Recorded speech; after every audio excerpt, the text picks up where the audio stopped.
Next, we will move on to Representative Curran, House File 3357. I will ask you, Representative Curran, we are behind schedule, so if we can keep our comments tight, I would appreciate that from you. And welcome to the committee. I will move that House File 3357 be re-referred to Public Safety. I do not know of any amendment to the bill, so if you'll go to the discussion of the bill. Thank you. Thank you so much, Chair. Members, House File 3357 is the bill to prohibit weapons on Minnesota State Capitol grounds, with exceptions for the professionals who are here serving in an official protective capacity. Keeping it brief, I'd like to thank co-author Representative Bonner for joining me today and offering her words on the bill. With that, Representative Bonner. Thank you, Madam Chair. You know, years ago, I stood admiring the People's House, sort of crisp against the blue sky, thinking that someday I was going to work here. And then in the next thought, Lord, if that's my destiny, you're going to have to help me find that path. But years later, I became a legislator, doing the job I love, serving my community. Caring for my neighbors is the calling of a lifetime. And somehow I believed that Minnesota Nice insulated this place, a North Star untouched by violence.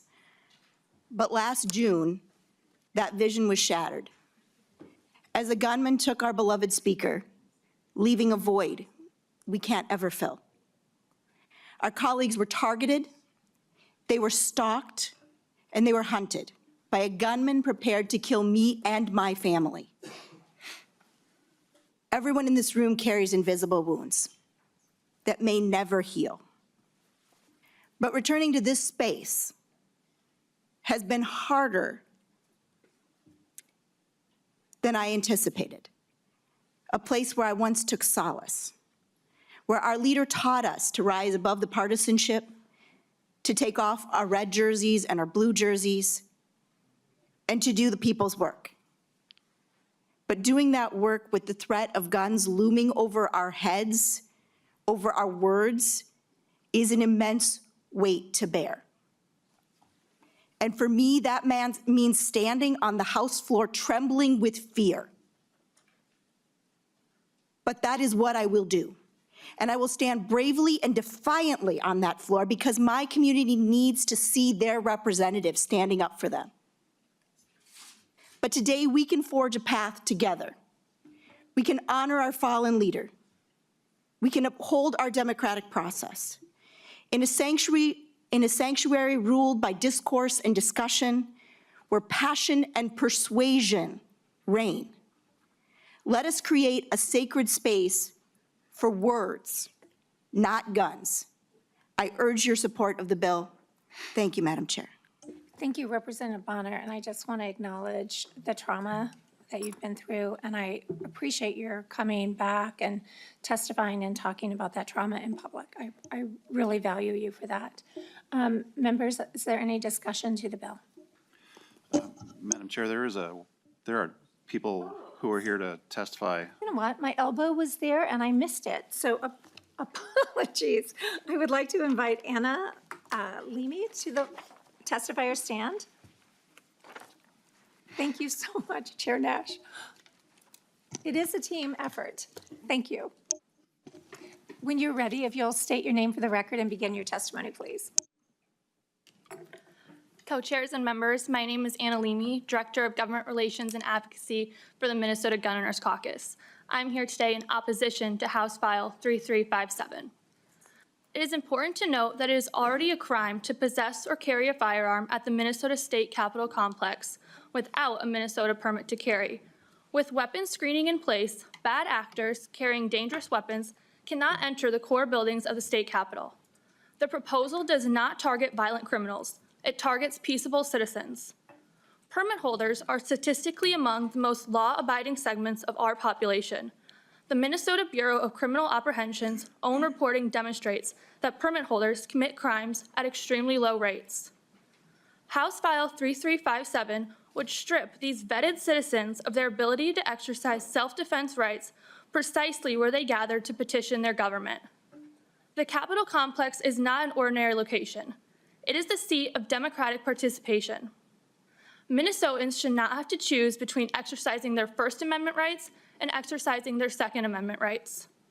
For more than 2 decades, the Minnesota State Capitol Complex has hosted robust and deeply debated issues, including firearms policy, while lawful permit to carry holders have been present.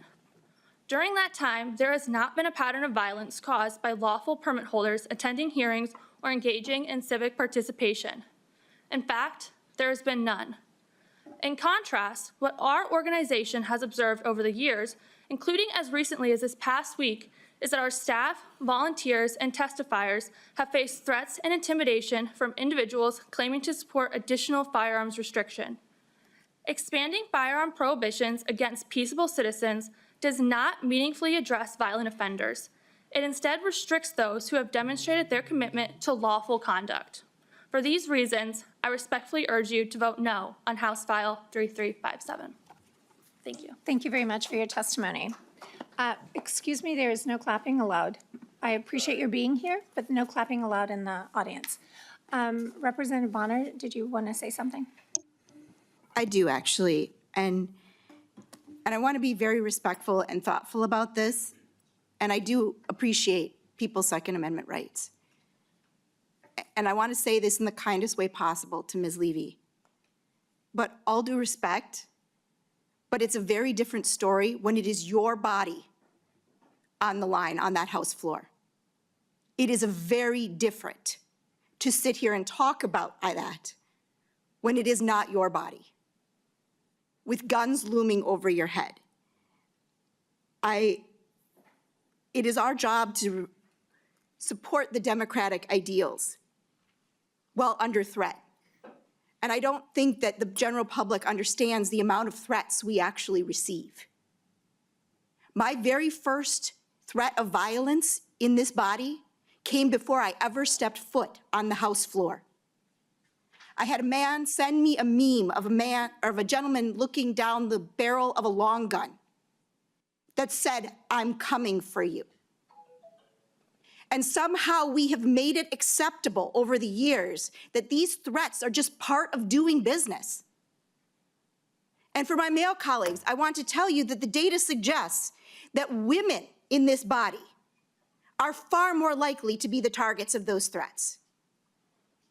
And yet we just accept them as the course of doing business. There is no work environment which we should be asked to work under that threat.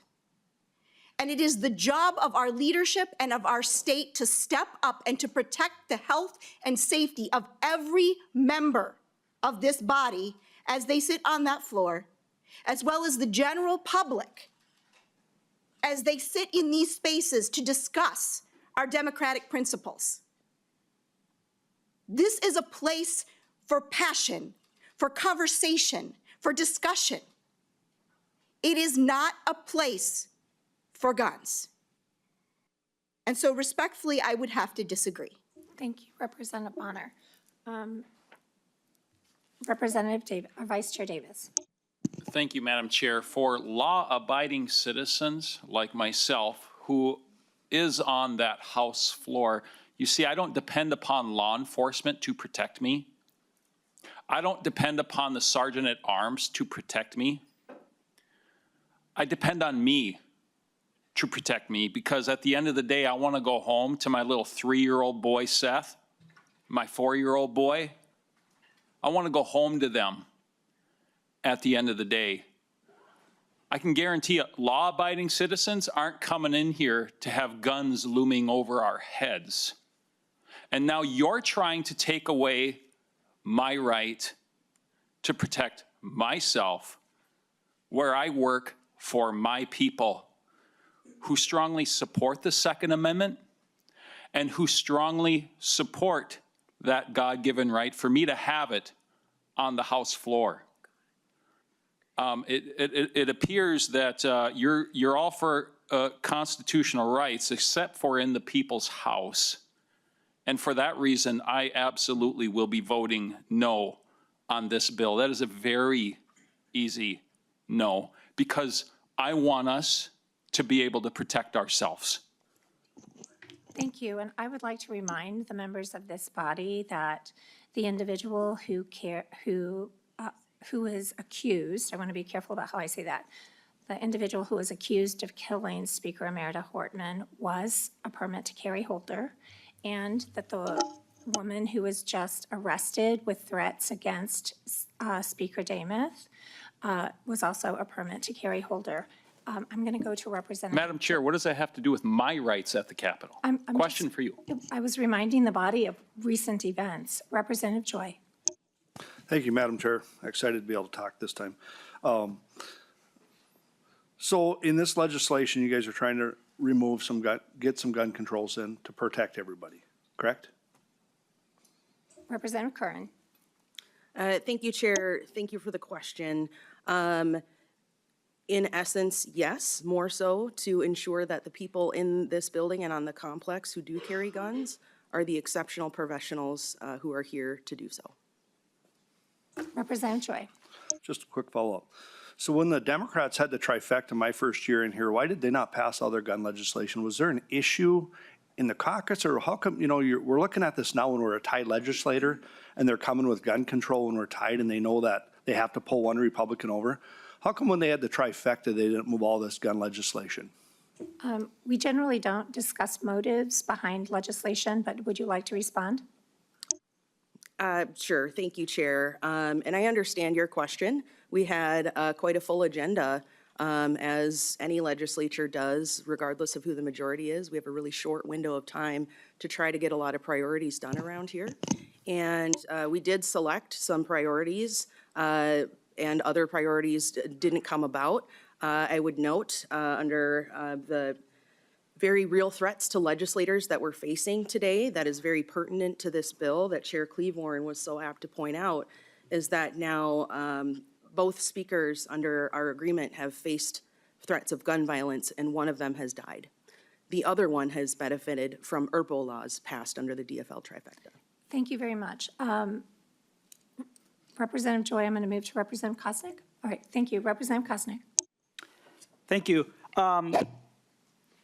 This law affects anybody that comes into the Capitol complex.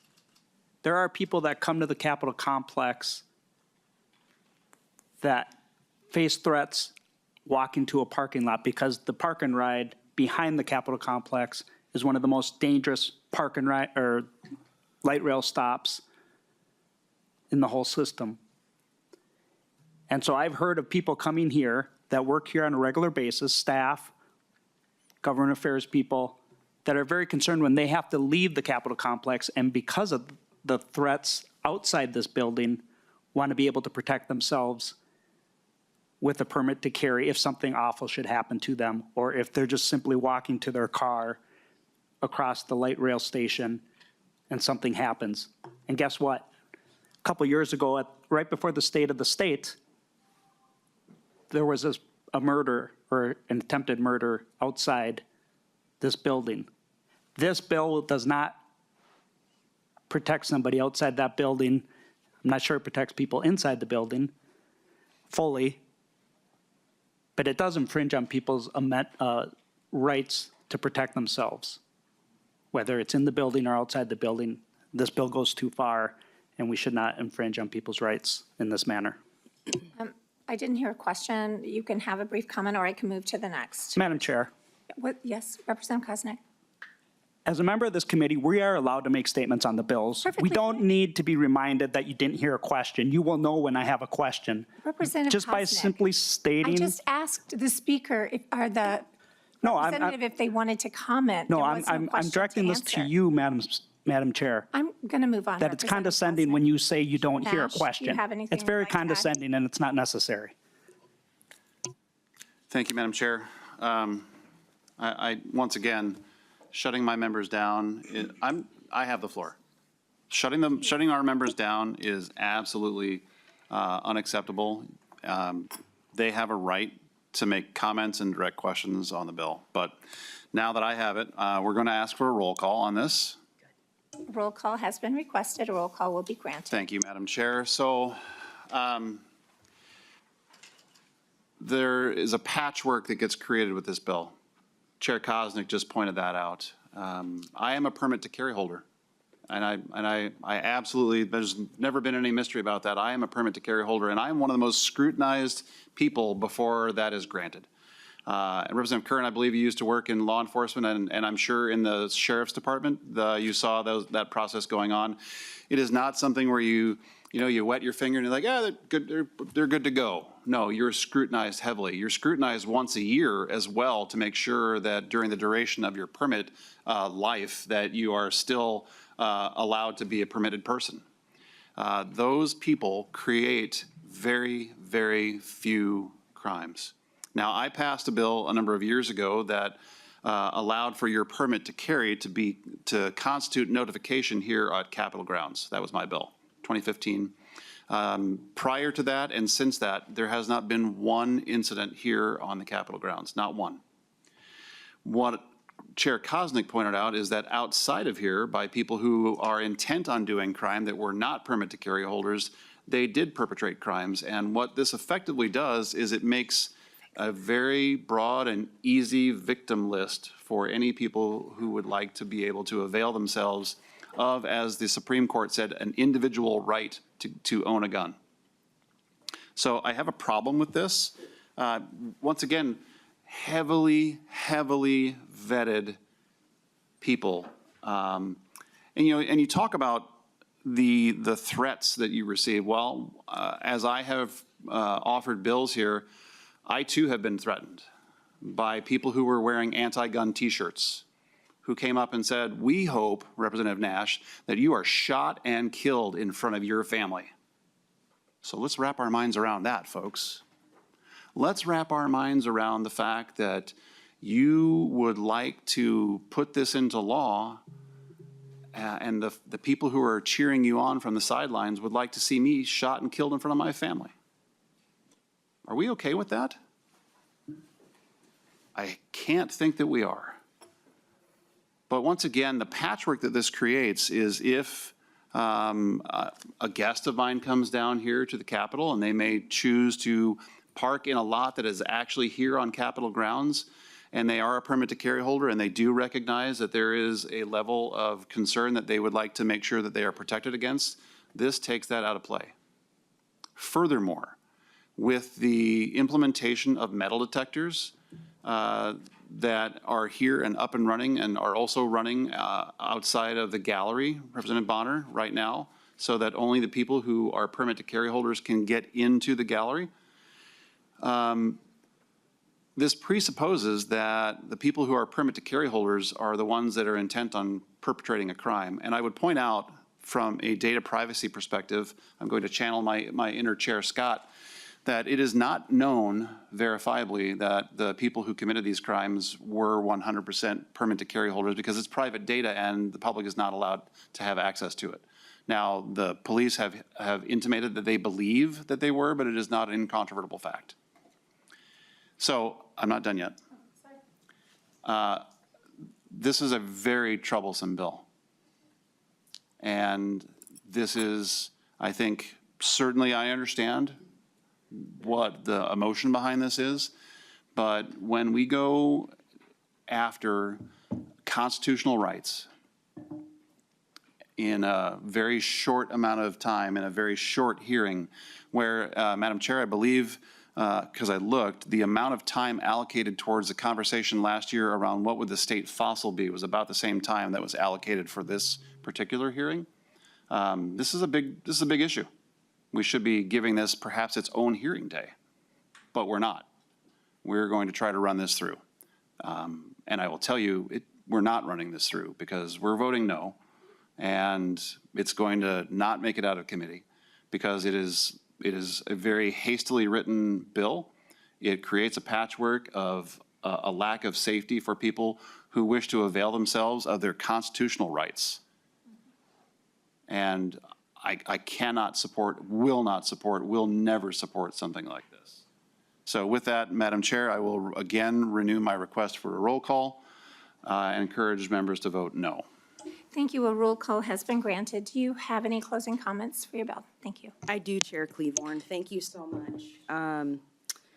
Well, first, there are several comments I want to address, and I know we're running out of time, but there are a few things that, There've been a lot of comments directed without reply, so if you would indulge.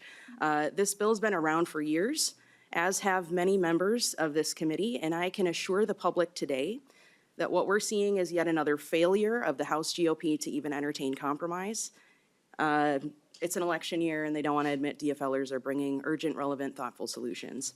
The House is tied. Madam Chair, those comments are out of order. I will ask you not to impugn motive. Thank you. Thank you. I mean, we hear it on the House I have- floor, I and have it's higher quite frustrating. Excuse me, Representative Koznick. Representative Curran has the floor. I have higher Cosmic was not out expectations of that line. we would bring, if a bill like this would indeed take a full day, I would assume that in the interest of the people, that there would be several amendments and language changes, and it wouldn't just be an entire side without representation from women offering comments all day long. There are some facts here, Madam Chair, though. once again, we are going to talk about the impugning of motives. I would didn't urge you impugn. to control Excuse the me, I author would of the like you to bill. know that we've already said we do not impugn motives in this But yet we've committee. done it just again right I've said it now. to two Democrat representatives, and we continue to have interruption without being recognized by the chair. Okay, Please, then, Madam Representative Chair, Curran, point you of have the order, because floor. we You have the are floor. under the rules of the House here. Point of order, Madam Chair. State your point of order. My point of order that I hope you will find well What taken rule? is that we cannot impugn motives whether we are on the floor or in committee, because we are under Masons, we are under the rules of the House. Representative Kurt, Ash, I've already said that. I've already then control. asked our It members. just happened to- again, Madam Chair. I've already asked our Just members happened again. not to do that. Please, may we give our representative the courtesy of closing her bill, or their bill. Please, will you please go ahead? Thank you.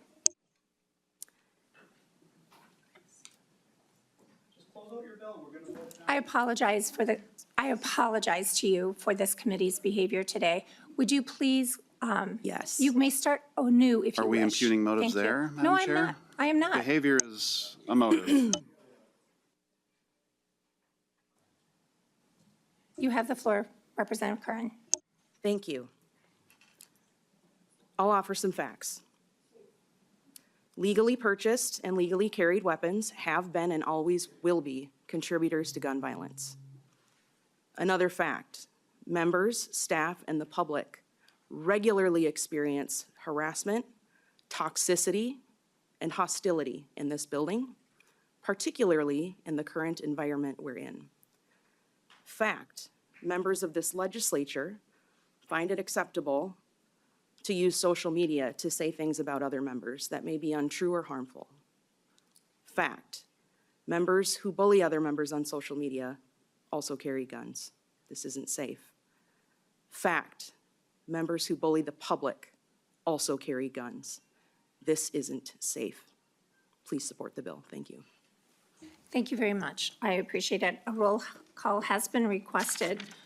I would like to remind the members, if they're unaware, but North Dakota, Alabama, Arkansas, Texas, those states also have this ban in place. Is that correct? That is correct, Chair. Thank you very much. A roll call has been requested. The chair votes aye. Chair Cleveborn, aye. Chair Nash? No. Representative Nash, no. Representative Bonner? Aye. Representative Bonner, aye. Representative Davis? For the protection of women's Second Amendment rights, I vote no. Representative Davis, no. Representative Anderson? Anderson, no. Representative Anderson, no. Representative Clardy? Clardy, aye. Representative Clardy, aye. Representative Freiberg? Yes. Representative Freiberg, yes. Representative Jones, excused.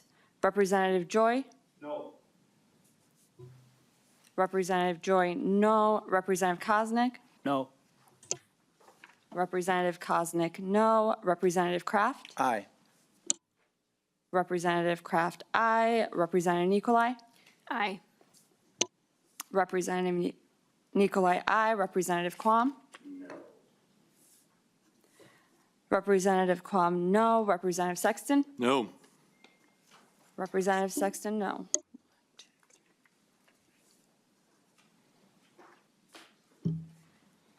Chair, there are 6 ayes, 7 nays, and 1 excused. With 6 ayes, 7 nays, 1 excused, the motion does not prevail and the bill is laid over. Thank you for being here today.